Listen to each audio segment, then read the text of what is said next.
Hey, welcome to the Fluency podcast. I'm Hadar, and this is episode number 5.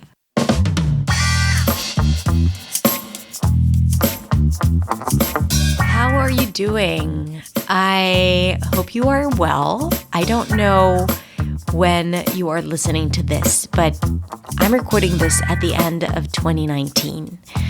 And as I'm looking back at the passing year, I have come to realize that I've made a lot of changes in my life and in myself. But those changes are not necessarily practical changes, but a lot of mindset shifts about myself, about my abilities, about my ability to succeed or to do what I want to do. I mean, there's a reason why I'm only launching this podcast at the end of 2019, even though I've been meaning to do that for years. So I had to really transform my way of thinking and the way I talk to myself and how I think about myself in order to make this happen.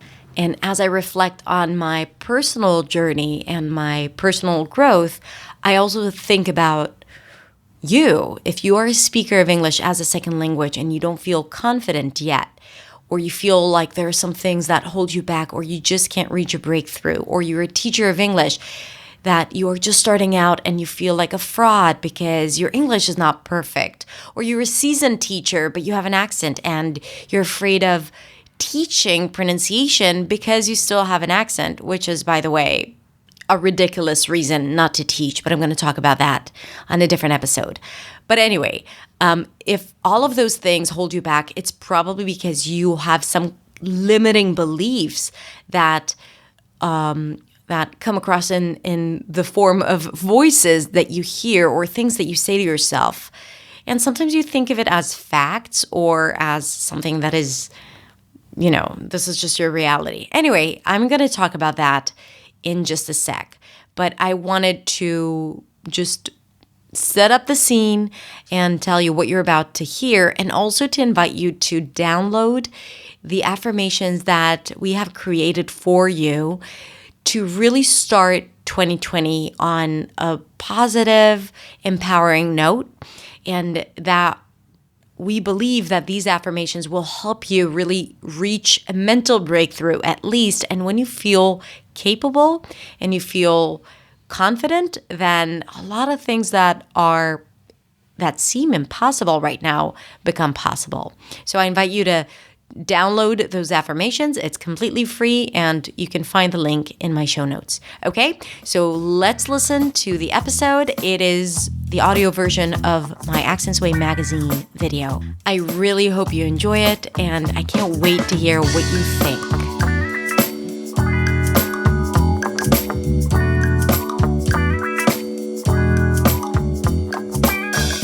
Hey, it's Hadar. Welcome to my channel. This is the end of 2019, and today we are going to talk about the things that you have to stop doing if you want to reach a breakthrough in English in 2020.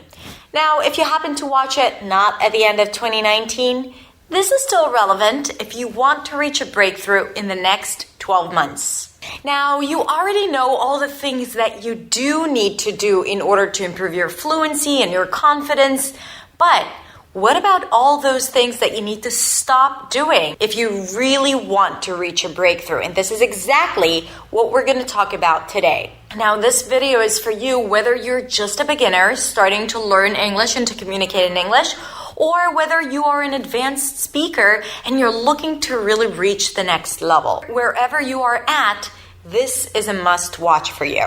The first thing you need to stop doing is stop judging other people. As speakers of English as a second language, sometimes we find ourselves listening to other speakers of English as a second language and judging them in our head. Am I right or am I right? So, for example, you may hear someone that makes a mistake and you were able to pick up on it and you're like, oh, they made a mistake. Oh, they sound so funny. Oh, their accent is so thick. Why do they sound like that? They don't speak English well. They should have been better by now. All of those thoughts that you direct towards other people are dangerous because that critic in your head criticizing other people is the same critic that will show up when you speak. When you direct your judgment towards other people, that judgment is going to be reflected and projected onto you. And this judgment is something that is definitely holding us back as we're trying to communicate clearly and fluently. So even if you recognize that someone has just made a mistake, instead of judging them for not being perfect or clear, appreciate them. Replace judgment with appreciation and appreciate them for what they're doing and what they have to say and what they want to share with you. Appreciate the fact that they're communicating with you. Appreciate the fact that they're trying. Appreciate the fact that they are doing their best, even if it's not up to your standards or up to the standards of spoken English or native speakers. We are just communicating as people. So replace judgment with appreciation and respect the people around you who speak. Because when you judge other people, that judgment, sooner than later, will turn around and hit you right up your bottom. The second thing you need to stop doing is stop waiting for the right opportunity to come. A lot of people say to themselves, okay, I will start really improving my English when I get a job offer. Or I will start really improving my English when I buy that ticket to travel to the US. Or I'll start really improving my English when I need to apply to the university. Why wait? The opportunity will come and then you will not be ready. Stop waiting for a good enough reason to start really focusing on your English or really working towards improving your English if you know that this is something that you should achieve at some point. Because when you wait for the right opportunity, it's already too late. And let me tell you this, if you're not ready, it's very likely that the opportunity will never come. Opportunities come our way when we are ready for them, when we know we can do it. Stop waiting for the opportunity to come that will motivate you to start learning English. Start now. The third thing you need to stop doing is stop avoiding. Stop avoiding opportunities that do come your way. Let's say a meeting that is supposed to take place in English. And you're like, I'm not going to join. Or I'm not going to speak because I'm not ready yet. Okay, so the opportunity has already come, but instead of you just like jumping into it and speaking as much as you can, even if it's not perfect, you're saying to yourself, I better not attend because I'm not ready. Stop thinking like you will be ready one day. You have to start before you're ready. And you have to jump on every opportunity that comes your way to speak and communicate and advance yourself in English. When you avoid, that's when you signal to the world and to yourself that your English is not good enough. And then you actually don't have the right opportunities to practice. Let's say there's a meeting and you need to speak up and say something in English and you're like, I'm not going to do it. Or maybe there is a big presentation and someone offers you to present in English and you're like, I'm not going to do it because I'm not ready yet. You have to always start before you're ready. Start the sentence before you know how it's going to end. Or start speaking. Say yes to presenting. Say yes to participating. Say yes to meeting new people. Because you will never feel ready. That's the truth. We never feel ready. We are born perfectionists and we always want to be prepared. So if the opportunity has already come, take it.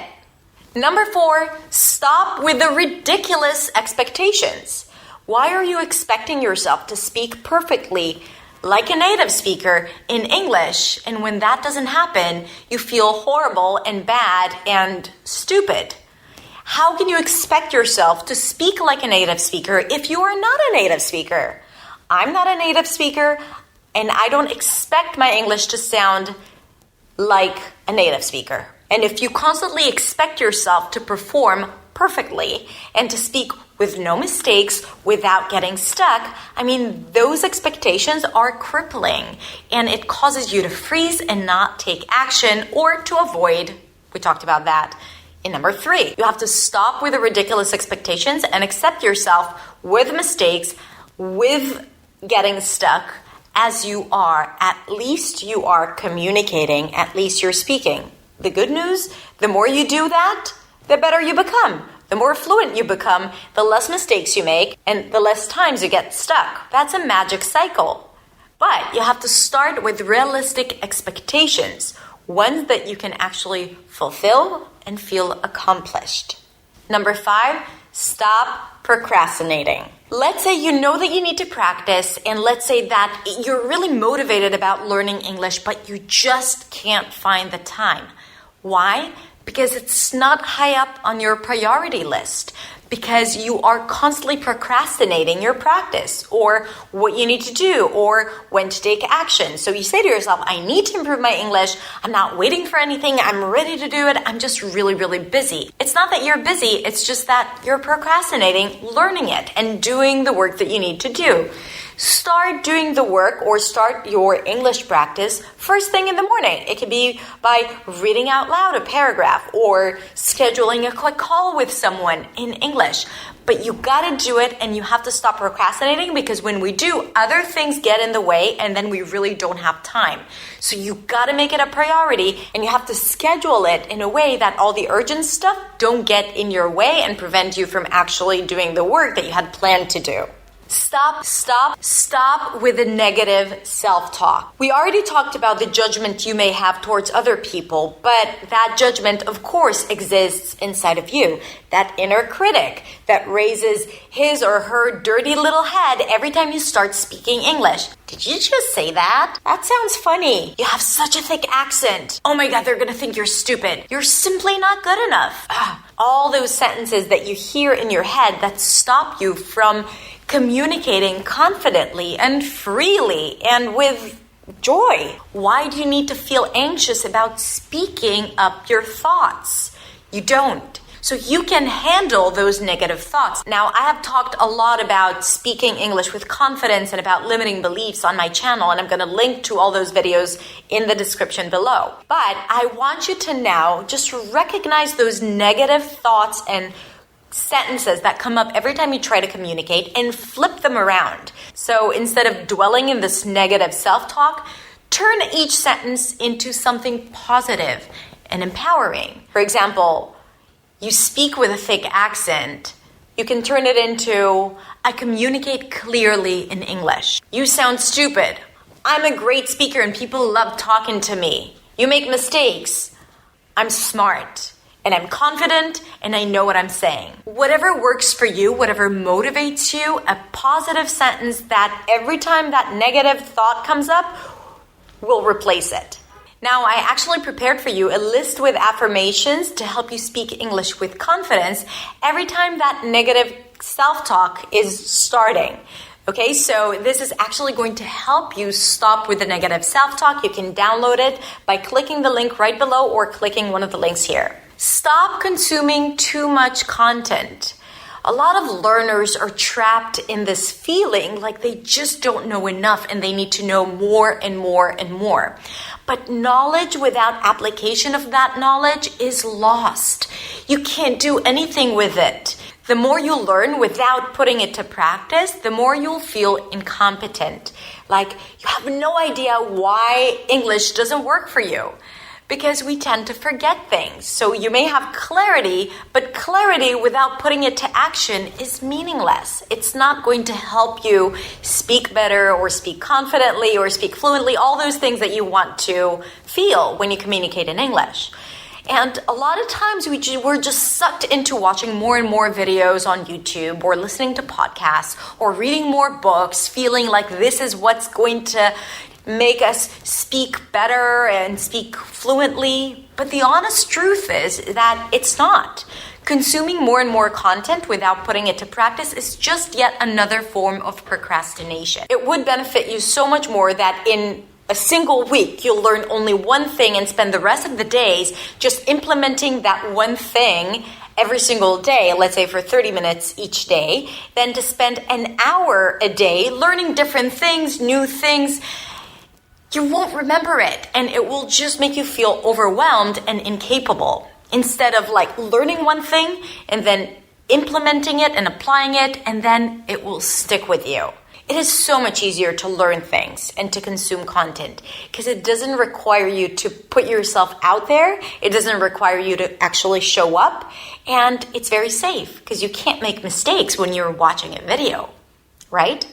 And we want to stay safe. But staying in a safety place, staying in your comfort zone is not the way to reach a breakthrough. We only reach a breakthrough when we get out of the comfort zone and we are in our growth zone. That's how you reach a breakthrough. So if you're serious about pushing yourself forward, stop consuming content, start applying what you've already learned and what you already know. Stop making native speakers your North Star. Let me explain. A lot of times, non-native speakers prefer to only speak with native speakers, and that is a reference that they're actually progressing and practicing well. Practicing with non-native speakers or fellow speakers of English as a second language is as good as speaking with an actual native speakers. In fact, I find it that it's sometimes a lot more freeing and easier to communicate with non-native speakers. So that's one thing. Another thing, if you're pursuing a teacher and your teacher is not a native speaker, that does not mean that they're bad teachers. English teachers who are non-native speakers have an insight that native speakers don't. So don't disregard it and don't dismiss them just because they are not native speakers. Being a native speaker is not quality assurance. Find the teacher, find the conversation partner that you enjoy connecting with, and it doesn't matter if they're native speakers or non-native speakers. Also, you may want to stop focusing on trying to speak like a native or sound like a native, because that takes us back to having ridiculous expectations. It's not that it's impossible, but it's just that why? I mean, you need to sound truly like yourself, like who you are. What is the sound of a native speaker anyway? There are so many dialects in English. There is American English and British English and Australian English. And within British English or American English, there are so many different dialects anyway, and sounds and voices. I mean, there is no one quality of voice or one accent that you want or may want to imitate. So that idea or ideal of the native speaker needs to be shattered a bit if you really want to reach a breakthrough in 2020, because I don't think it's necessarily pushing you forward. It might just be holding you back. Stop with the lists, the scripts, and the books. Stop passive learning of English. If you want to practice, you have to focus more on speaking and reading out loud and hearing your voice rather than consuming English. Reading books, watching videos. So you can do something very simple as reading out loud, or reading something and then talking about it to yourself, or just like finding opportunities to speak with other people, as many as opportunities as possible, but focus more on active English rather than passive English, because that's the only way to improve your spoken English. When you read, when you watch television, it's great for comprehension. But if your focus is to become fluent and reach a breakthrough in the next 12 months, then it's definitely all about speaking English as much as possible. Just turn passive opportunities into active opportunities, and you will see that it has immediate impact on your fluency. The last thing that you need to stop doing if you want to reach a breakthrough is stop comparing yourself to others. You might have seen that or felt that. You watched a video of someone on Facebook or on YouTube or on Instagram, and you're like, oh my God, their English is so great. I am so much worse than them. I'll never be able to sound like them. Stop comparing yourself to others. It doesn't advance you. Other people have other issues. You don't know what their issues are, and everything looks great on social media. So of course they're going to take the perfect take and make it look like they just woke up and spoke like that. Like, you don't see the behind the scenes of every video that they make. You don't know what they've been through, what they have done, and maybe they're just simply there because they've started a little earlier than you. They're simply further down the road than you, but you are just about to get there as well. And again, turn that judgment into appreciation. whether it's towards other people or whether it's towards yourself. And if someone makes you feel bad about yourself, stop following them. Stop listening to them. Do only things that lift you up, that motivate you, and that make you feel good about yourself. You gotta give yourself more grace, and you have to acknowledge the work that you've already done and be proud of it.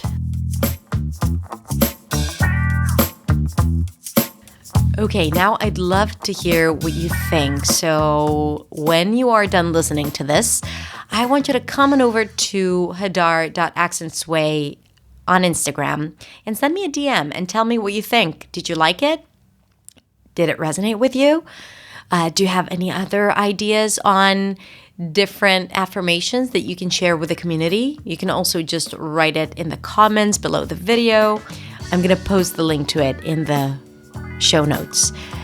So that's it. Have a beautiful, beautiful year, whether you're watching this in January or in March or in July. It doesn't matter. You have 12 months ahead of you, and you want to make the best of it. So start changing the way you think and start believing in yourself and telling that to yourself, because your brain will believe you when you say good things, if you say them enough, long enough. Okay. Have a beautiful, beautiful day, and I'll see you on the next episode.